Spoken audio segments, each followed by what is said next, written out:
All right, I think we'll go ahead and get started. So welcome everyone to Maintenance 101, presented by Jonathan Hall, our Field Services Manager here at Maine Preservation. I'm going to drive the deck for him today, and he is going to present for us. A little bit of housekeeping before we get started. So feel free to have your video camera on or off. If your connection's a little unstable, as it is for many of us here in Maine, turning it off may help you. Please be on mute when not speaking. You can ask questions during this session or hold them to the end. It's your choice. During the session, if you want to use the chat feature, which is accessible through the little task panel on your Zoom tools, you can type your question in there, and at an appropriate moment when Jonathan takes a breath to speak, I will butt in and ask your question for you. Otherwise, you can wait till a question and answer pause, and there's definitely one at the end, and ask your question then, and you can ask it by voice, because we definitely want this to be interactive. So with that introduction, I'm going to turn it over to Jonathan, who is going to take us through an introduction to old house maintenance. And I will tell you that this was extremely informative for me in getting ready for the session, because I don't do most of these things, and I bet a lot of you don't either. It made me feel very guilty about my house. And so I am going to listen to Jonathan carefully and then go outside and get to work. So Jonathan, take it away. Good afternoon, everybody. I'm starting to get kind of used to these things. This is not really my forte. I'm not much on, I'm fairly private, as the slide says. I found this great quote by our own John Leeke as I was putting this together. The main principle behind a maintenance program is to control what happens to your building rather than to react to its deterioration. And I thought that really just very succinctly established the goal of what all of these programs are shooting for, is to just sort of be in control of the car at all times rather than just react to crisis situations. And I've included a link to John's article at the end of this, and Anna will be putting all of this online, available for later perusal.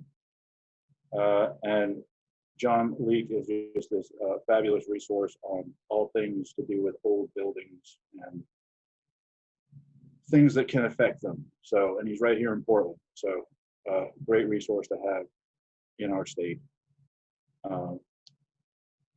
Next slide, please. So the planning part, as we all know, proper planning prevents poor performance. There are sometimes a couple other adjectives in there, but I'll leave those out for now. So it's really all about the planning, and our little chicken house here. This is up in Harrison, and it's a very well maintained little chicken house. Hasn't always been that way, but they did their proper planning, and now it's a fabulous little chicken house. And I would be proud to live in there if I was a chicken. Even if I wasn't a chicken, I could spend a few nights, provided there were no chickens. So it's just step by step. It's just understanding your historic house, knowing a little, educating yourself some about the materials and things that can affect them, how all the pieces integrate and work together. Everything has a function, and despite who was that? Mies van der Rohe, who said Rohe said form follows function. That is not always the case. It's a clever catchphrase, but it's not always the case. But function is critically important into how all these things sort of come together and keep your house standing and keep you warm and dry and keep your investment from crumbling away. So, it starts with just sort of looking at your house inspecting the house and seeing what the conditions are, and recording everything as you get started. So you establish sort of baseline conditions, and then you can see how things are changing over time. So if every 6 months or every year you're doing another inspection and you document everything, photograph everything, you can see if things are getting worse, how fast they're getting worse, how well your interventions are performing. So it's really important just to keep these snapshots, keep up on documentation, keep up on just recording everything you can with an eye towards looking backwards sometimes to see how things are going. So, and as we always say, the number one issue with everything is water. So moisture is going to be the number one enemy. It's just keeping things dry, keeping the water outside, having a comprehensive sort of water management strategy of how to keep water moving away from the building so it doesn't doesn't collect under your building, doesn't collect on the ground around your building, and just doesn't get into places you don't want it to be. So, and obviously there are certain things that a homeowner can do themselves. It's not rocket science, as they say, but there's some stuff to know about it. And most owners of historic homes get pretty good at this stuff eventually. So they know their homes, they know what they're looking for, and they know the problems of the house, and and they have a good idea of when they need to call in professional assistance to get things done. Sometimes more quickly, sometimes it's just faster to call in somebody, a contractor or somebody like that, to address some problems that if the homeowner was trying to do it on nights and weekends, might take 6 months, and the contractor could get it done a week or a couple of weeks and just have everything ready to go. So this checklist for inspections. So I've included some links for those, some templates for those at the end of this. There's some links to some PDF documents from a variety of preservation resources, the General Services Administration, the National Park Service, some regional preservation organizations that have come up with these sort of what someone call them universal inspection checklists. Whether or not they're actually universal, they might need to be tweaked a little bit here and there, but for the most part, they probably work pretty well. And so from there, you just prioritize stuff and establish your cyclical maintenance plan, and then it just becomes a routine. It's like it's with the changing of the seasons. You do certain things, and we're all used to that here in New England. So, next slide, please.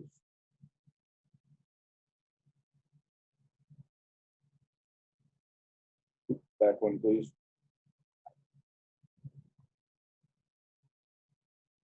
Where's the cute little girl with the binoculars? There she is. So she's adorable, although her binoculars are probably not that effective for doing a good house inspection. She's got the idea. So with a little guidance, by the time she's a teenager, she'll be a proper preservationist. And that's where we want to get. So just walking around the house, looking for things that might be potential problems, that look like problems, sound like problems, sometimes smell like problems, and just recording them, keeping a notebook, keeping a checklist, and taking some photos. I use my cell phone more often than not because it has it has the best camera. I mean, the cameras that I have are the cameras, the actual cameras are not as good as the camera on my cell phone. So I just tend to use my cell phone, and then I can just email photos directly from there. I can transfer them to the CD pretty easily, and I'm already carrying that anyway, so it's one less thing I have to carry around. Extension ladder for getting to hard to reach places. Being careful, of course, of rules and personal safety. And that's something that occasionally, depending on your level of comfort with that, you might want to call in a contractor or somebody like that to just climb up in places you're not 100% 100% comfortable getting to. And the little scratch awl or pocket knife for just gently probing. If you see like a piece of wood that looks like it might be soft, has a lot of algae on it or something like that, it looks like water's been accumulating, you can just kind of poke it gently to see if it's soft. You're not trying to stab it or gouge it or anything like that, but just sort of get a feel for how soft it is and how much damage has been done. And then the small mallet or hammer. In some cases, it's nice to just sort of gently tap on something like plaster or something like that. And if it sounds hollow, it might be developing an issue behind it. With plaster, it could be delamination or something like that. If it's wood, it might mean that the fasteners are not secure anymore. And again, you're not trying to bash a hole in it or anything. You're just trying to get the sound out of it so you can hear what it sounds like. And if it sounds solid and is just sort of a dull thud, you can tell that things are holding on pretty well. So, next slide, please. This is from National Park Service Preservation Brief 47, and it's just it's their sort of inspection frequency chart. Some of this would be adjusted based on your personal conditions. If you have an area that's particularly problematic, you might want to check it more often. If you know that your chimneys, for example, have a recurring problem, you might want to check it in the fall and the springs instead of just annually. If your chimneys are used or unused, it could make a difference. Foundation and grade, if there's a big storm event, any time of the year, you probably want to get out and check after a bit heavy rain. Doors are always good to keep an eye on, especially I always advocate for checking the front door, which nobody tends to use frequently, just to make sure it's still functioning properly, because that can be a good indication of other problems. If your doors start sticking or sagging or dragging or anything like that, then it could be an indication of a more serious problem.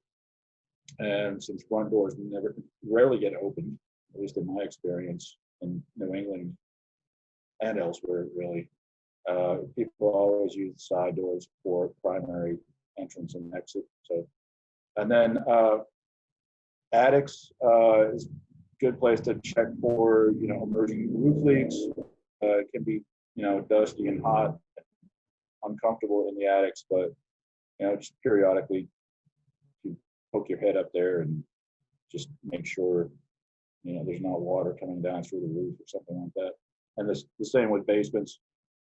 Just basements are always problematic as far as moisture collecting down there. So it's a good idea just to, even if you don't have a compelling reason to go down there, except for check for moisture. And that's one of the areas where you can generally really smell if there's a problem. You can smell if it smells musty and damp. Then there's usually a moisture problem, and it can just kind of be an ongoing. I don't want to use the word battle, but an ongoing challenge to keep basements dry. So, Next slide, please. So I have a question about basement humidity. I know I have a problem. I've got dehumidifiers going, but if I have perfect control, what humidity should I be aiming for? Right around 50%, really. I mean, that would be, I mean, ideal is like 35 to 50%. Sometimes that's not achievable, and you know, particularly in an old basement. But that's sort of the goal. So there's no such thing as too dry, only too wet. No, not really. There's not really a such thing as too dry. Not where Okay. basements are concerned.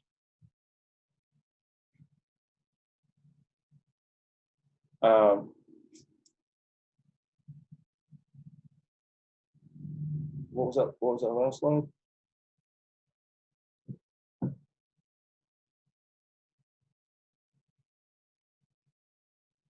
Just introducing that we're going to talk about the exterior.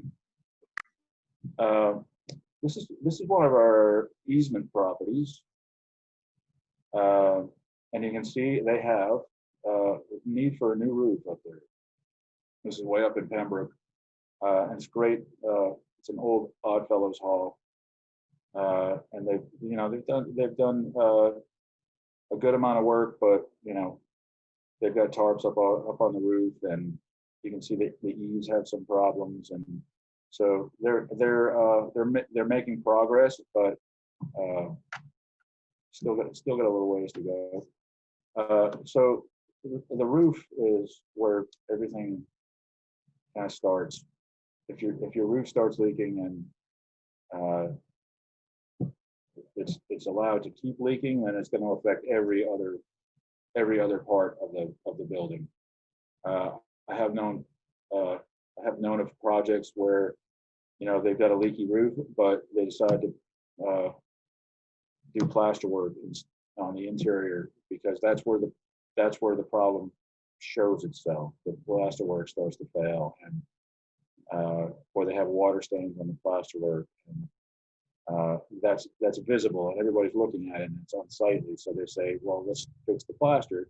Meanwhile, the roof is leaking, and is affecting everything beneath it, including the basement. So I mean, if the water is just going to migrate down to the basement, and then every building component is going to be affected by the water just sort of pouring down through the roof. And it doesn't have to be a hugely significant leak. It can be a fairly small leak that just persists for a long time to have a pretty significant impacts. So it's really important. And obviously, a lot of homeowners are not going to want to climb up and inspect the roof, but you know, sometimes if you depending on the pitch of your roof, if you step back from the property, sometimes quite a ways, and view it with your binoculars, you can kind of get an idea of what's going on up there.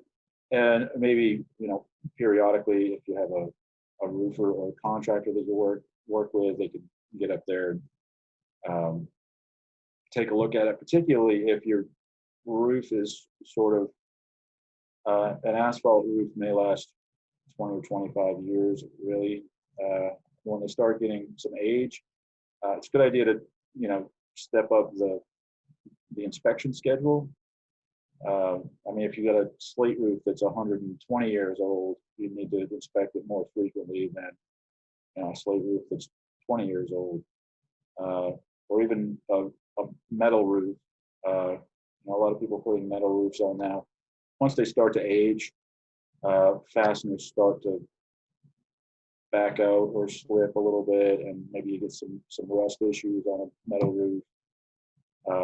So, I mean, you may have when you replace the entire roof, you may have a few years where you don't have to.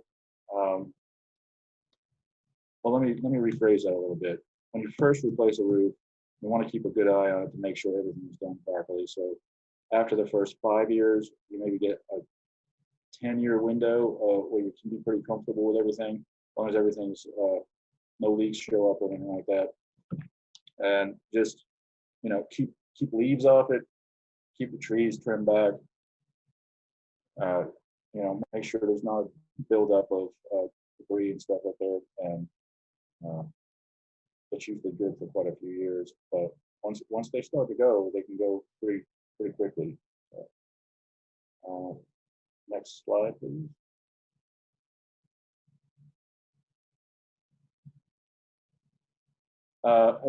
And there's a whole list of things here that you can look for when the roofs does start to go bad. Some of the more serious things, if you start to notice, the ridge of your roof sagging, or which could mean the structural integrity of the entire roof structure is failing, and it's just sagging because the hollow ties are not fastened as securely as they once were, or the snow loads are getting too great, or something is failing, something is rotting. If you get a lot of algae and moss and stuff like that, particularly on like a cedar roof. I mean, there aren't as many cedar roofs around as there used to be, but they have a particular set of problems that you don't really. I mean, you do find algae and moss growing on asphalt roofs, but probably not as robustly as you do on a cedar roof or something like that, just because of the porosity of the wood shingles. And so it's really, sort of depending on the type of roof, you're looking for different sorts of things. An older slate roof, you start losing slates out of it as the fasteners may let go, the slates may crack or break.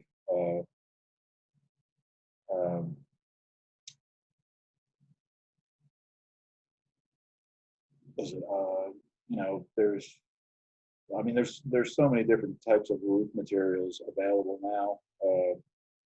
Asphalt is a big one, metal is a big one, but there's also, membrane roofs, EPDM, built-up roofing, fluid applied roofing, silicone roofing, and they all tend to find their way eventually onto historic buildings. And ideally, you would like to have a traditional roof on your historic building, and that may be something you decide to do when the time comes to completely replace the roof. But in the meantime, you want a functioning roof, and even if that's something as weird as a silicone roof, you still want it to be free of leaks for as long as possible. Next slide, please.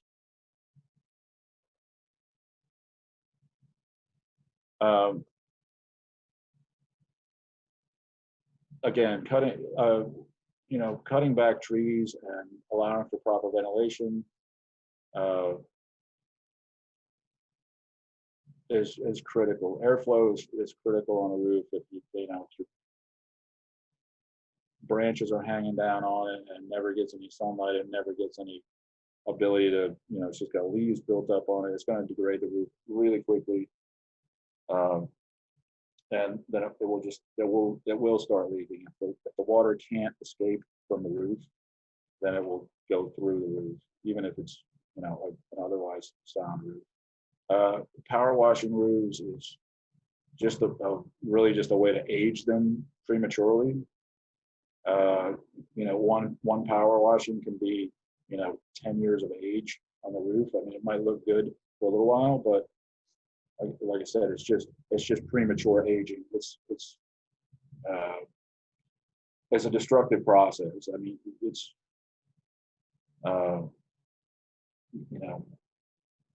just erodes everything. It doesn't just clean stuff; it erodes everything. So, especially if you have a softer material on the roof, like cedar or something like that, it's just going to shorten the life dramatically.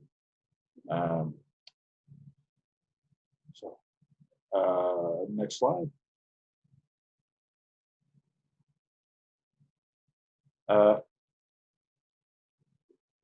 Old chimneys are character-defining features, so we want to save them whenever possible. That being said, in a lot of cases, they're not used. So sometimes they can be seen as just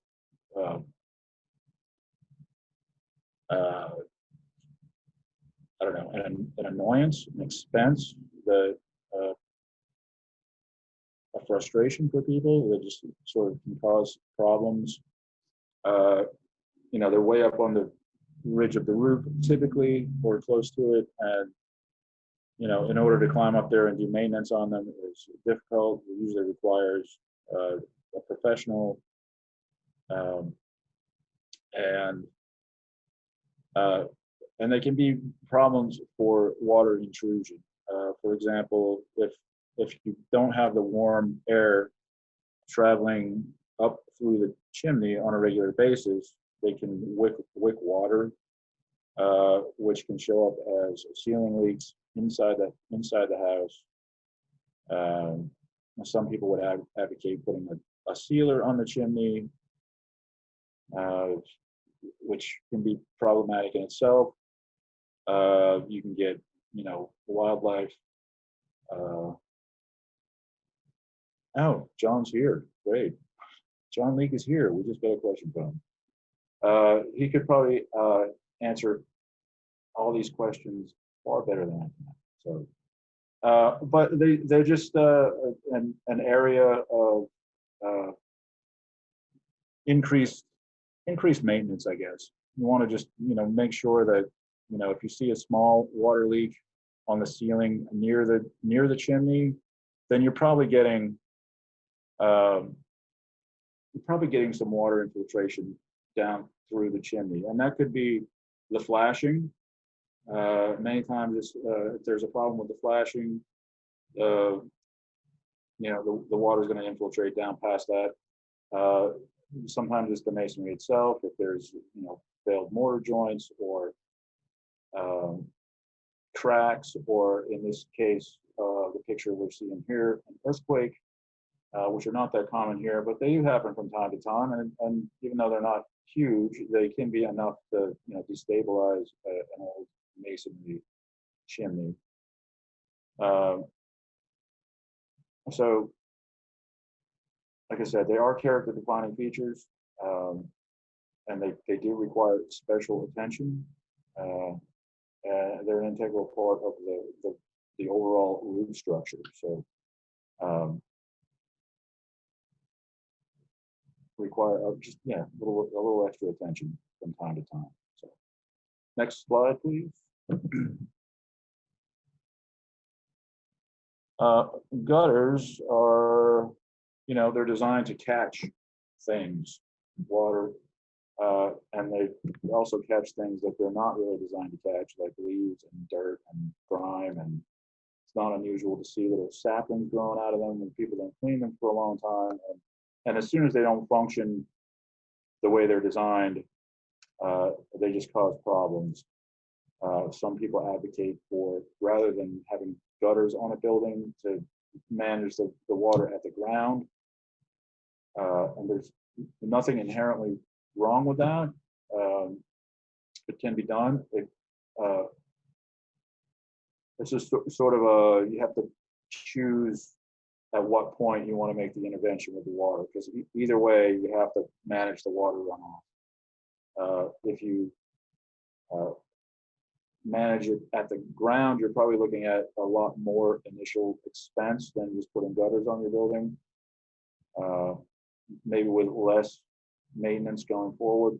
But the gutters can be maintained fairly easily. Sometimes you have to hire somebody to come clean out your gutters once or twice a year, make sure they're in good condition, make sure they're draining properly, make sure they haven't been damaged by snow and ice over the winter, make sure no branches have fallen on them, and keep them clean, and just make sure they're they're draining properly. They're not just, holding water. Sometimes you'll notice they just, they don't, they have to have that slope on them towards the downspout or they don't work anymore.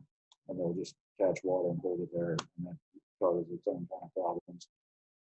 And can rot the eaves and all that good stuff. So two questions on this one, Jonathan. One's from John online. Any recommended treatments for wooden gutter troughs? Traditionally, I believe those were just, periodically you would treat them with, linseed oil, turpentine or stuff like that. Don't see a whole lot of those around anymore, which is kind of too bad. I mean, I've rebuilt some of those. And I mean, honestly, they work pretty well when they're working well. When they don't work well, people tend not to notice them until the water is leaking down through the eaves. At that point, it's pretty,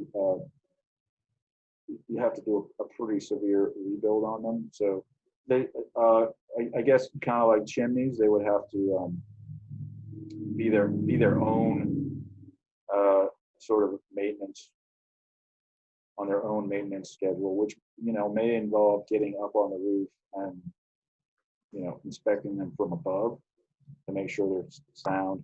Sometimes they would be lined with copper, and the joints on the copper could break, which would allow water to get underneath the copper. Sometimes they were just wood, in which case, you treat them periodically with linseed oil to keep them water resistant. Some modern treatments for things like that. I wouldn't really recommend doing this if you have like pristine wooden gutter systems. I wouldn't really recommend doing this, but if they're significantly compromised, there are some fluid applied membrane systems that can be used on those. Like some of the silicone roofing products can be used in lieu of completely removing them and rebuilding them, which can be, a pretty significant cost savings, and can achieve the purpose that they were meant to have initially, without doing an invasive, expensive repair. Okay. And another question is, I'm thinking about the downspouts, the tubing that runs down. If you don't have gutter covers, how do you clean those out? I mean, the debris gets down in there. How do you get it back out? Especially when the end of the spout is underground. I've seen some pretty ingenious ways of going about doing that. Sometimes they have little clean out doors on them towards the ground, so you can sort of get in there and clean the debris out. Sometimes it's a matter of doing something like the Roto-Rooter thing. Okay. Mm-hmm. And they do make little covers for those that you can put up at the top, where they go down through the gutter. That kind of helps to keep the debris at the top, which again has to, you have to climb up on the roof every once in a while and just clean them out. Right. Or get somebody to do that. Okay, thanks. Next slide. So exterior walls, this, the building envelope is critical in its own way to keeping weather out, keeping you safe and dry and relatively warm inside. I say relatively because an old house in New England is, you can keep it at 75 degrees if you want to. You have more money for heat than I do, so sweaters are important. But the exterior walls are, sort of a second line of defense after the roof.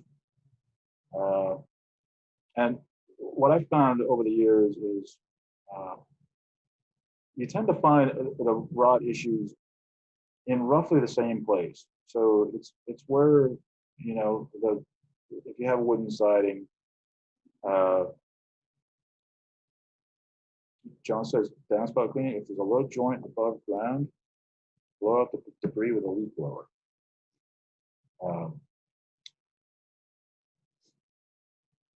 You tend to find rot issues or potential rot issues at where the siding butts into the corner boards, particularly at the lower parts of the house, where the siding butts into the windows, and usually it's, you know, with the exception of the eaves, and usually if you have rot at the eaves, it means you have a roof problem.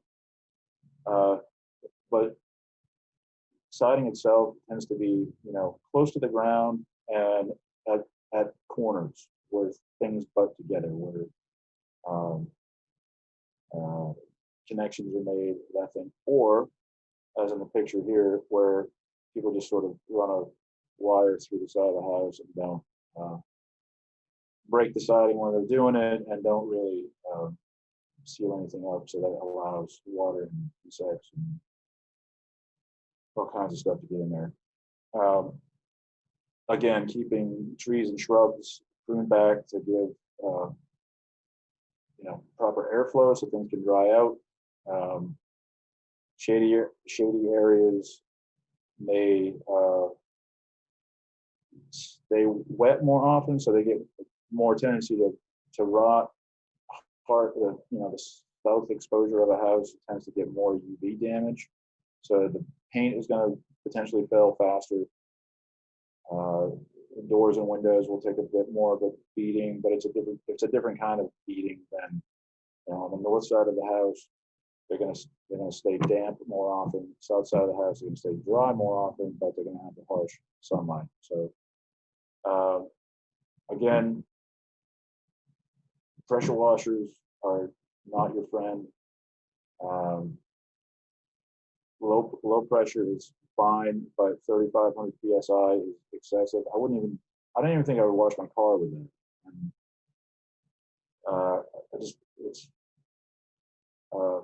It's unnecessary. It's destructive, and usually the grime that's on your house is not, you know, it's not on there that you know, it can be scrubbed off with a car wash brush, with a gentle cleaning solution, a little elbow grease, garden hose. I don't recommend bleach because it's very caustic and can damage fasteners, can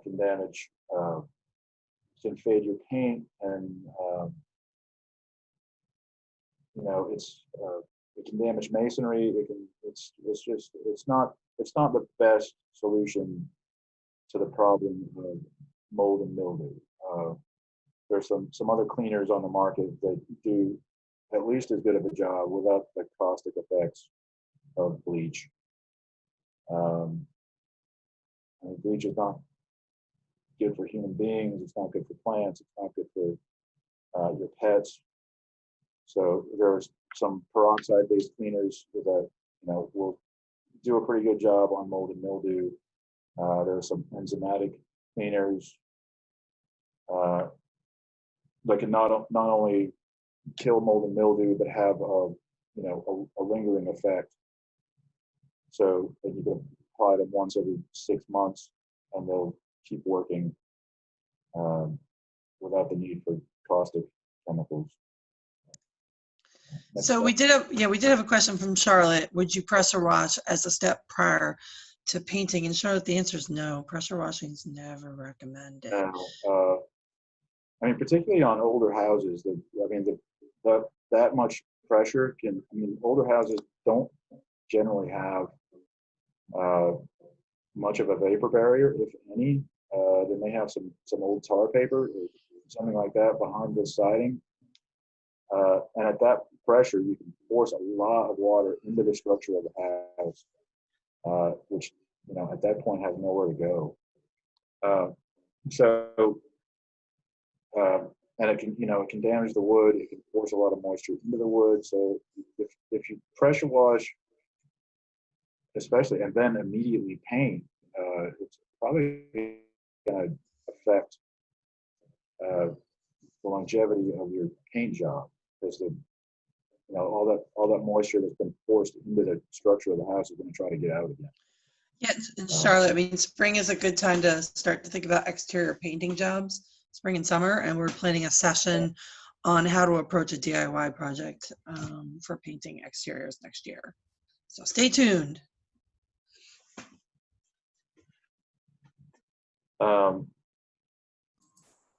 Thanks.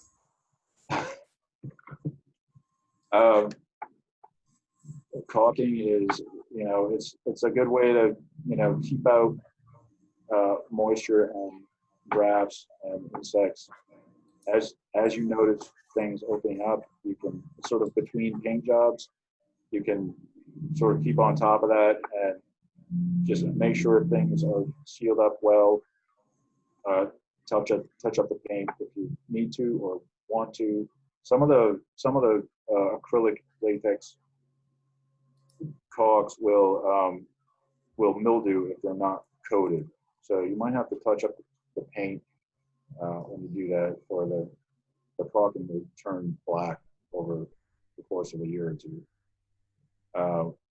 So it doesn't really damage it. It's just kind of unsightly and looks bad.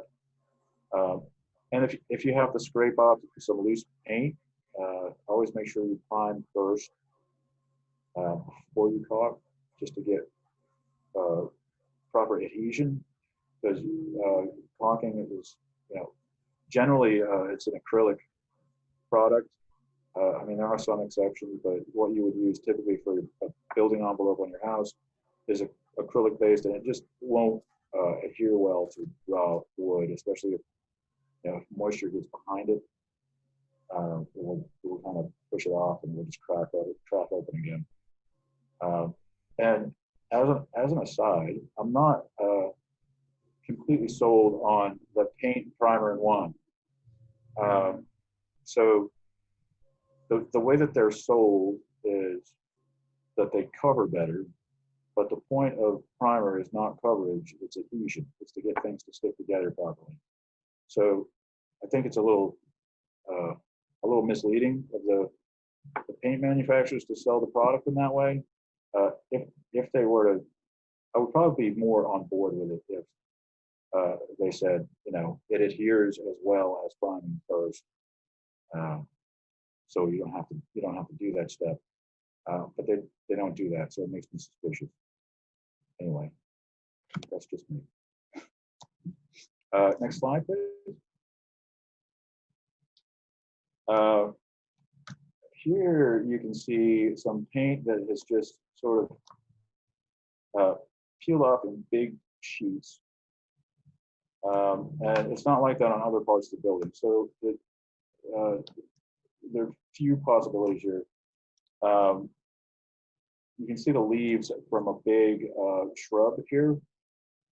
So it may not ever get any sun. More likely, it had some moisture problems before they painted it. So whether that was because of the big shrub there that didn't let it dry out before they painted it, or it's possible there's another moisture problem coming from inside the building that's forcing the paint off the way it is, because it really looks like it's being pushed off. So they either didn't allow the substrate to dry properly before they painted it, or there's another problem inside the building or within the wall cavity that doesn't allow moisture to evaporate properly.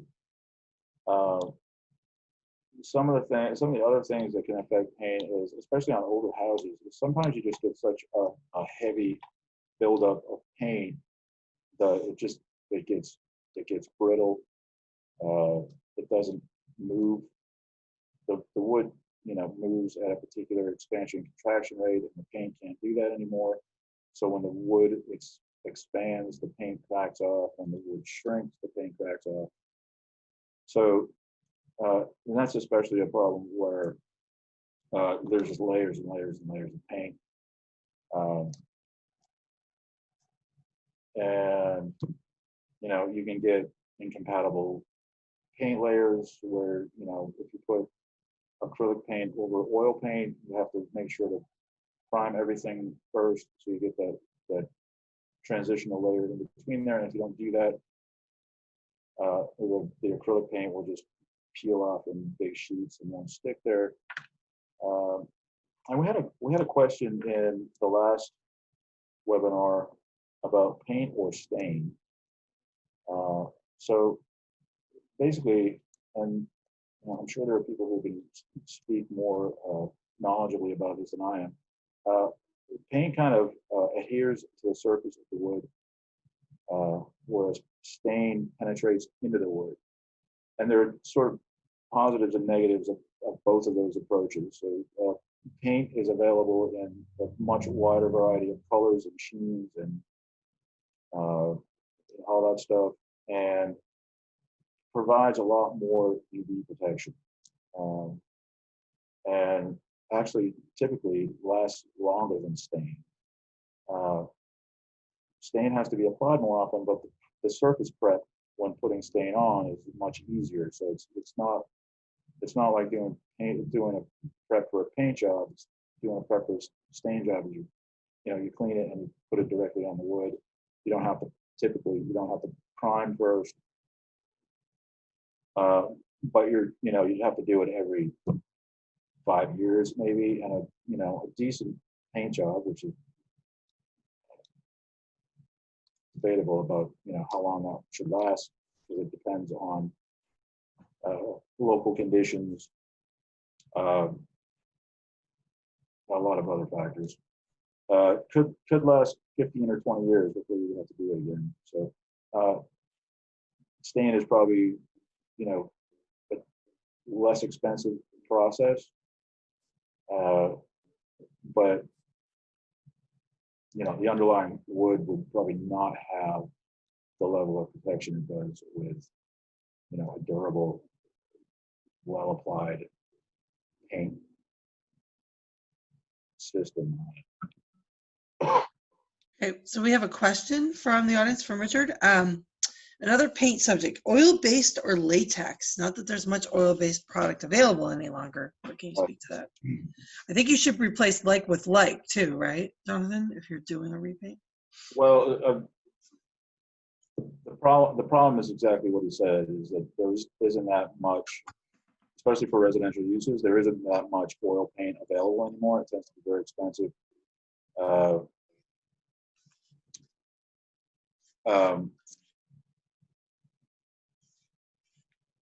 And the other problem with oil paints that seem to give people, aside from having to deal with solvents and all that stuff and volatile organic compounds, oil paints tend to become more brittle over time than acrylics do. They may arguably last a bit longer, but as they age, they lose elasticity, and as the wood expands and contracts, the oil paints may tend to do that, alligatoring and chipping and peeling in a different kind of way than acrylics will. Acrylics maintain their elasticity better, so they, are arguably superior in that respect. The other advantage acrylics seem to have is permeability. They tend to stay a little more vapor permeable than oil paints, particularly if oil paints are, you've got layers and layers and layers on there. If you're transitioning from, oil-based paint that is, typically on the building, if you have paint jobs dating back, who knows how many years, the prep becomes even more important. You have to make sure everything is very clean, very well prepped. You have to prime everything for the adhesion and then make the transition to acrylics.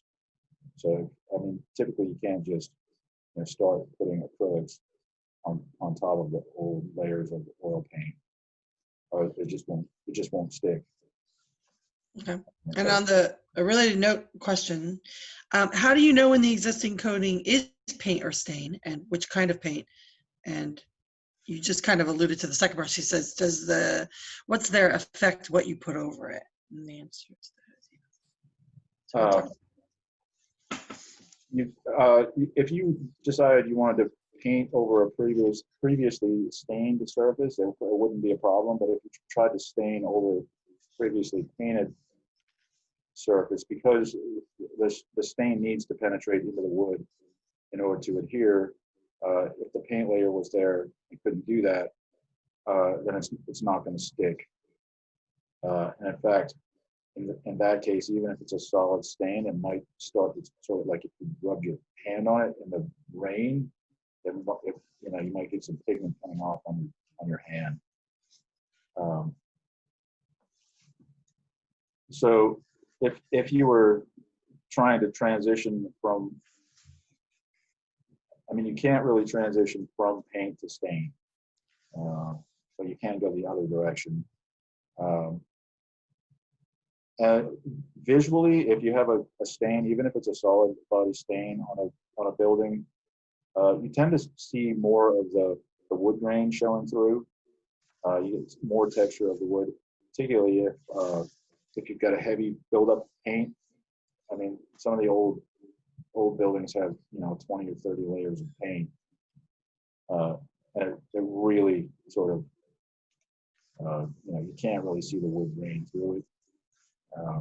So that would be an indication that you have stain on there. It still looks like wood,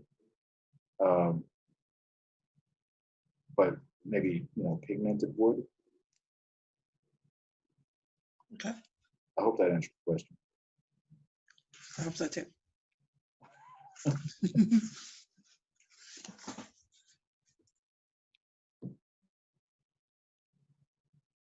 Oh, good. Choosing a painting contractor can be very challenging. Probably most people have encountered that.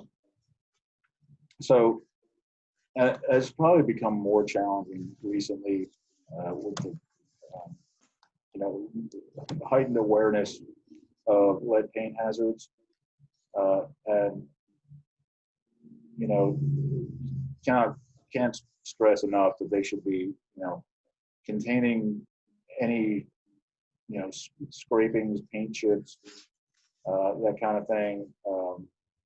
Cleaning up on a daily basis, containing everything in plastic. They should be wearing their personal protective equipment. They should not be contaminating your garden or your home or your garage or whatever it is. And even like the sanding to a feather edge of the scraped paint, they can't just like go at it with a belt sander and let the dust fly all over the neighborhood. They have to either have an EPA certified high efficiency particulate filter, the heat filter, a shroud that would go around the center that would collect all of the dust, or you can wet sand sometimes, but even there you can't just like if you're wet sanding, you can't let the lead contaminated water just run off into the flower bed or whatever. You have to contain that and dispose of it properly. So it's gotten pretty strict as far as that goes, which is good. It doesn't mean that they have to do a lead abatement project every time. It just means they have to be clean, they have to be neat, they have to be tidy. They have to follow the procedures when they leave the job site. It should be as clean or cleaner than when they got there. So and then, once, ideally, I would say, so it says after this clean surface to be painted and allowed to dry thoroughly. I would say they should arguably clean first, then do their scraping and sanding and all that, and then clean again, and then let everything dry till it's, within official tolerances. That means they should have a moisture meter on site. They shouldn't just be eyeballing stuff. And if they clean the building and want to paint it the next day, that's not sufficient. It really needs to be, a little more scientific than that. You need to, check the substrate for moisture levels and, document all of that. And here again, we get into the, oil-based primer or acrylic primer. And there's sort of pros and cons to each one. Some people even still like old linseed-based primers, which have their place.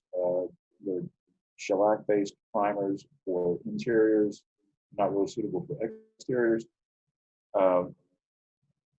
But I think really at this stage, I think the acrylics are kind of winning out. Even just to the extent of, nobody wants to deal with the volatile organic compounds and the solvents and all that stuff anymore. So even if arguably the oil-based products are better or were better. Two, primer coat, 2 top coats, kind of the industry standard. I mean, there may be cases where more than 2 top coats are warranted, but it's kind of on a case-by-case basis. And they should, painting contractors should provide a warranty. I think Allie and I just met with somebody who got what was that, Ellie, a 15-year warranty from his painting contractor? Yeah. Which is pretty great. Yeah, so, they should be doing that, and they should honor it. And so they are out there. And so, and then we have some do-nots, pressure washing again, sandblasting, of course, moisture content. Don't paint masonry or stone if it hasn't, if it's traditionally been painted, is one thing, but if it's never been painted or anything, just don't do it. Don't go there. Don't be me. But that was an ugly, ugly fireplace. Okay, so we have a question from the audience. Bring that up, Alan. Is the contractor responsible for the removal of lead paint, including chips, pieces of wood, etc., that can fall from lead painted boards? And is this in Maine regulations? Yes, absolutely. It is. They should be taking care of all of that. That is in Maine regulations. That is in EPA regulations. It's pretty much nationwide now. Homeowners shouldn't have to, take care of any of that stuff. So, and it should be, bagged properly in a very specific way and disposed of properly in a very specific way. And the potential fines for not complying with those regulations are hefty. I think the last I knew it was like $30,000 per incident. And when they say per incident, if a painting crew of 4 is on the job site, when they get fined, it's 4 incidents. So it's potentially could put a small painting contractor out of business immediately. But and that doesn't just apply to painters. Those regulations that applies to plumbers, it applies to electricians, it applies to carpenters, roofers, anybody who disturbs more than a specified square footage of lead paint, and I think it's, last I knew it was like 20 square feet, so that's like a door. You know, so that's easily, if your electrician comes in and, you know, wants to take out a wall or something, that's, you know, they should be certified under that same program. So. Yeah, Richard in the audience did have a good tip, which is true, that not all painters are actually certified, so check with them. Get proof. And the certification process is not onerous. It's, you know, it's an 8-hour seminar. I think it costs $250 or something like that. It's you know, it's inexpensive, and it's you know, one day out of their life, and you know, it keeps everybody safe and in compliance, and you know, avoids some of the problems that people have had in the past. So yes, definitely check on that. They should have like all their documentation, paperwork, and everything. It's just part of doing business as a contractor anywhere you go now. But it's certainly you know, in comparison to other things that contractors have to do as far as insurances and that kind of things go, it's, you know, it's minor. It's very minor. Next slide, please. Masonry. Everybody may be getting the idea at this point that it's, you know, a lot of these things sort of apply to a broad range of materials. It doesn't really matter what the materials are, but the basic underlying methods and methodologies are about the same. So masonry can have sort of its own set of problems. It tends to crack over time as the building settles. Sometimes that's a problem, sometimes it's not. Sometimes it's unsightly, sometimes it's just a regular maintenance thing. Some problems that can affect masonry can depend on the type of construction it is. More recently, you know, you tend to get into veneer masonries, which is, you know, there's an underlying wooden or steel structure that the, you know, and the brick on the exterior is just, you know, maybe one withe thick. So withe is just the, you know, a course of masonry. And the older style was to have the, what they call the 3 wide wall, or more sometimes, where, you know, it's three bricks wide, and it's all the brick is interlocking, so it all, you know, connects together. And then the later veneer walls would have sort of metal ties that would tie it to the underlying structure. So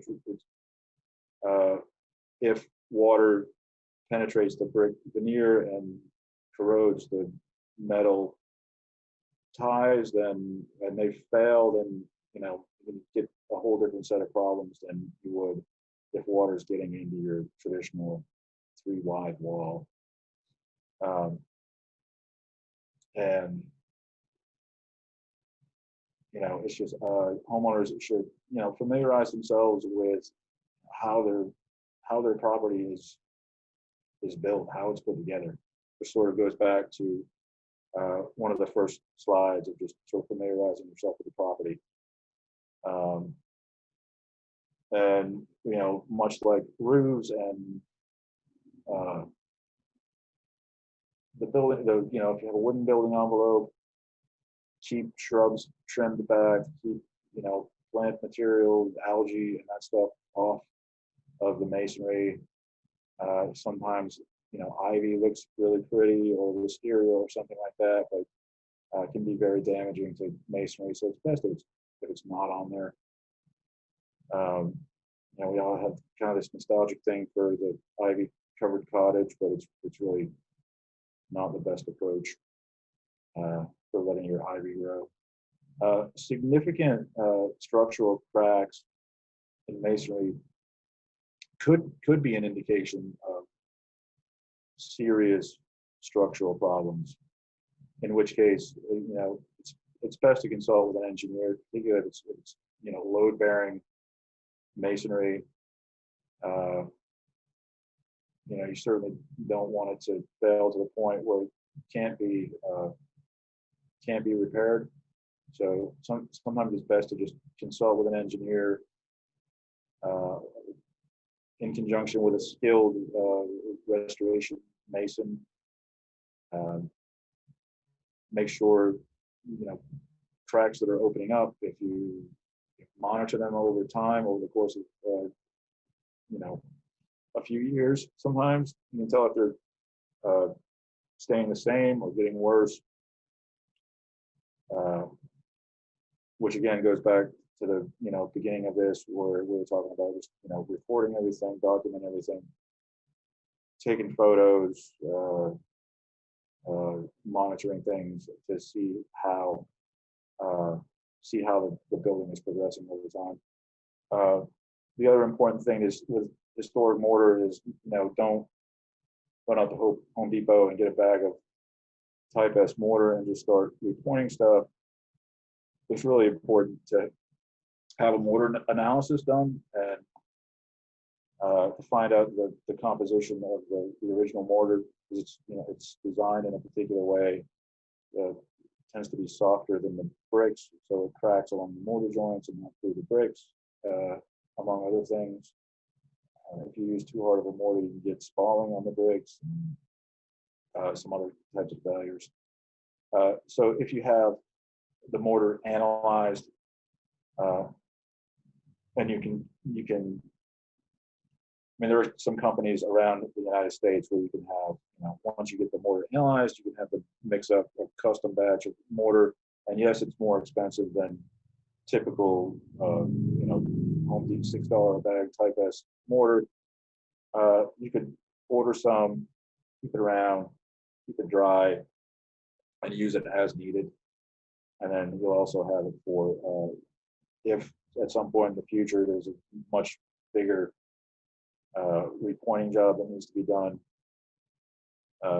You have, the baseline, the sample of what's needed to repair it. But most repointing can be done as needed. As the mortar weathers at different rates around the building. You can just do a little bit here and there at a time, which is just ongoing maintenance stuff. Next slide, please.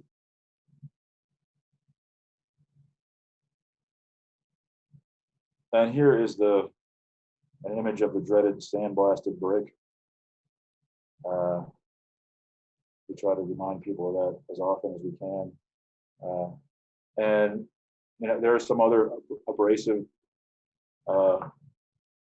blasting methods that are sometimes not as immediately, they don't have the immediate visual damage that traditional sandblasting does, but down the road they can have very detrimental effects. Like soda blasting will penetrate the brick with the soda, which is essentially baking soda, and then it just keeps leaching out and it does irreparable damage to mortar, even though it's a soft aggregate. It's suitable for cleaning like steel and stuff like that, but not suitable for masonry, particularly soft masonry. So if cleaning masonry is necessary, start with just water. Doesn't get any easier than that. And gentlest means necessary is kind of the catchphrase for all this stuff. You don't want to go at something with a grinder when a scrub brush will work just fine. Maybe some detergent. Again, no bleach, because bleach can have a very damaging effects on masonry, permanent damage to masonry. Professional cleaning methods, can involve very acidic or very alkaline cleaners, and depending on the type of masonry, some are sensitive to acids, some are sensitive to alkalines, some are sensitive to, paint strippers and that kind of thing. Some are probably even sensitive to heat, and, if you were to steam wash something, it would probably, so each of those approaches has to be tailored specifically to the masonry in question. So limestone, for example, is very sensitive to acids, whereas granite is not particularly inherently sensitive to acid unless it's been polished. So, it's best to, if you're thinking about going down that road, or if somebody suggests it, it's best to, leave that to professionals, and they definitely need to know what they're doing and be fully insured. And even if you're just using water to clean masonry with, it's important to do it when the weather is warm, because if the masonry absorbs a lot of water and you get a hard freeze, it can spoil the base of the bricks, cause cracking and damage as the water freezes and expands. It can be, very destructive. So, good summertime projects. And I think I mentioned earlier about the enzymatic cleaners. There's some of those on the market that work well on masonry. They work well on stone, and they're not caustic the way the bleach is. If you do have like algae growth or something like that you want to get rid of. So that's sometimes a good option. Next slide. Windows and doors are susceptible to essentially the same weathering maintenance issues as everything else: moisture and dirt, and building movement, and UV and age, and all that good stuff. Assuming you have wooden sash windows, and you check with your pocket knife. You tend to find rot in the same places typically, unless there's extenuating circumstances. Lower portions of jambs and sashes and casings where pieces come together. It tends to be where moisture tends to hang out. End grains of wood, the water can sort of wick up into the end grain of wood and then cause rot problems towards the ends of boards, essentially. It's important to check doors for proper function, like I said earlier. Weather stripping, make sure it's secure and doing what it's supposed to be doing. My little pet peeve is when the glazing putty. I don't know. It's just a little weird thing with me. The glazing is the glass, or it can also be icing on pastry, and the putty is the what keeps the weather out. So anyway, just we've all got our little quirks.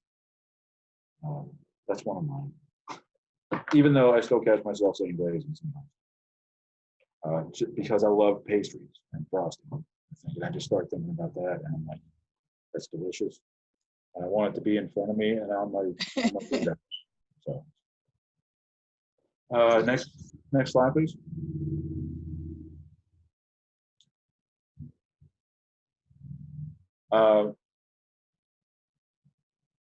Interiors, we spend most of our time there, so that's where you may notice issues first.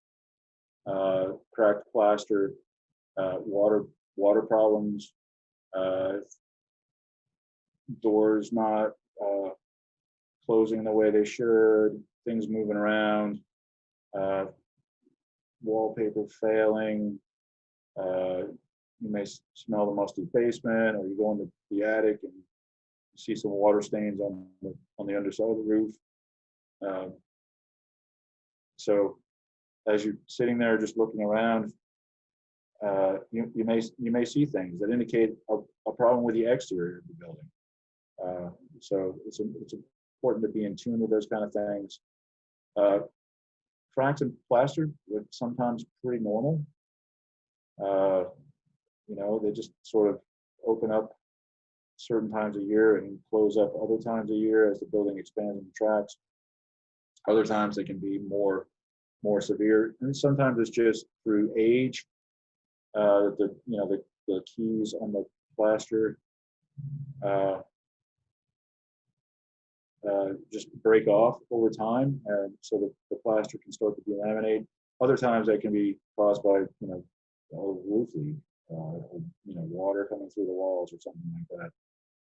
If you notice a buckled floor or something like that, could be a sign of a damp basement without having to go down there. And it's if you have one of those homes that's highly decorated on the interior, the sooner you can get onto those repairs, the better, because those type of interiors can be really expensive to repair if damage gets too extensive. So you're much better off repairing, a roof leak than you are trying to repair your, decoratively painted walls or something like that, or repair your decorative plaster. Next slide.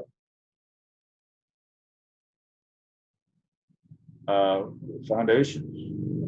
So you don't want to get into a situation where, in the picture on the upper right, you prefer not to be in a situation where that is your basement. A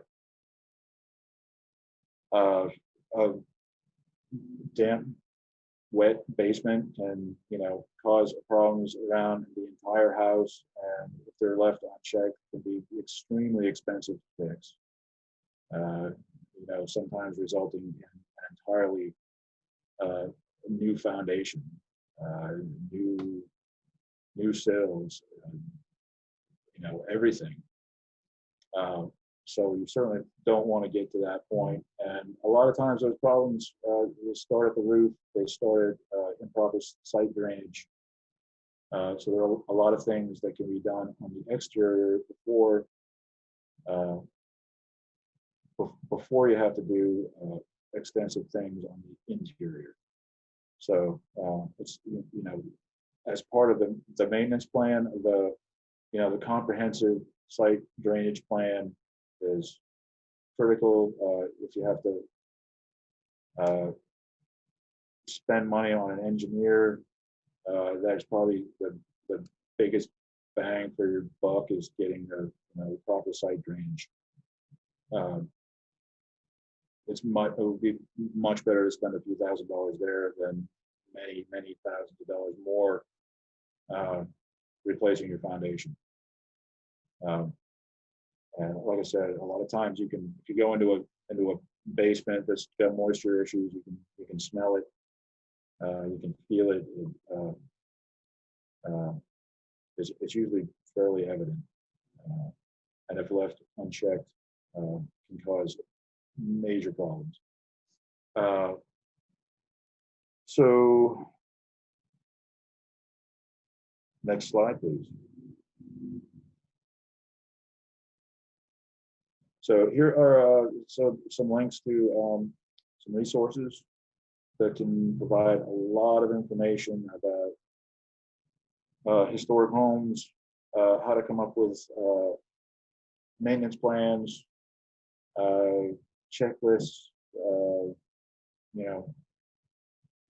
There's a lot of information out there, and can be a little overwhelming, but the Digital Commons is John Leake's paper that I mentioned earlier, which is a great resource. National Park Service is always great information. I think John has written some of the preservation groups as well. And I think next page is some links to the checklist templates, and they're just essentially they list off the building components, give you little check boxes saying when you inspected it, what kind of condition it was in, and what sort of mitigation were undertaken.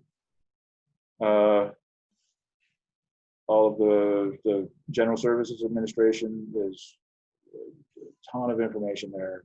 It'll make you you could spend a career just, and I'm sure people do. You could spend a career just maintaining your knowledge of GSA publications, and of course preservation briefs.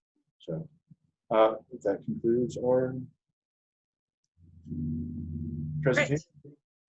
So Deborah asked, will we have access to the slides and or recording after this? The answer is yes. We will be providing a link to the video, as well as the slides, as well as the links to the key resources that Jonathan just went through, including a cyclical maintenance plan template that our organization makes available that will help you kind of start to organize your thoughts about when you should be doing certain kinds of work on your house. So with that, thanks, Jonathan. I know we went a little long, but the content is pretty rich and deep. I mean, there's a lot of parts to our house. Does anyone have any questions? We'll open up the floor. Just unmute yourself, or you can drop it in the chat box. And we're always available for questions, and we're happy to give our opinion about things if questions come up in the future. So I have a question about my damp basement. So I haven't dared had a real engineer, but I've had a couple of architect type people and people with a very modern focus in my basement, just casually in my basement, not right in my basement for me. And I've had other people who have old houses. The modern people are just horrified by my basement. Yeah. The people who have their own old houses say, oh gosh, I wish my basement were as dry and as sound as yours. How do I find somebody in the middle that I can trust to understand what to expect and what are reasonable targets, as opposed to somebody who's going to insist that I raise the whole house and put in a concrete foundation? Yeah. We probably have a couple people that we could refer you to.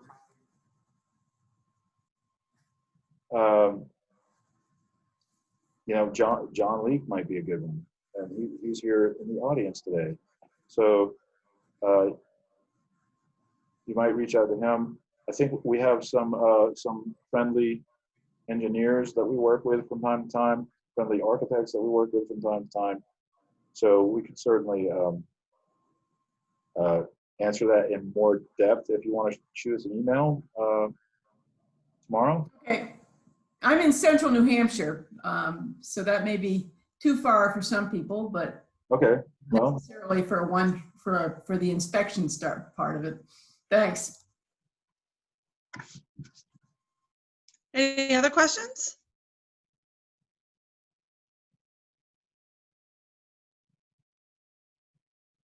All right, well, people are thinking about their questions. I'll just let you know that we have a couple upcoming events that I want to make you aware of. And in 2 weeks on Wednesday, we're going to have a venture into the Rehab Lab to take a look at windows and how you can do simple repairs to extend the life and happiness of your wood windows. And in October, I'm really excited for this one. Scott Hansen is going to be with us, and he is going to give a presentation about your historic house and your contemporary lifestyle, how these two beasts can fit together happily and symbiotically. He's going to be sharing some thoughts and images from his book, Restoring Your Historic House, A Comprehensive Guide for Homeowners, which is an excellent book. And it's available in our bookstore as well as on Amazon and other locations. So be sure to check your calendar for this one because it's going to be a lot of fun. Anybody think of any questions? We may have worn you out. We'll talk longer. We answered all those questions. And just to close out, I'd say today's session was made possible through the support of our generous sponsors and members. And we invite you to become a member or just donate to our mission to support programming like this. You can quickly make a donation online by visiting mainpreservation.org/give.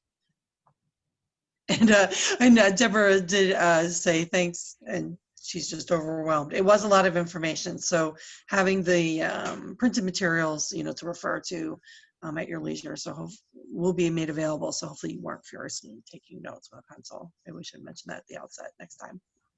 Thanks everybody for attending.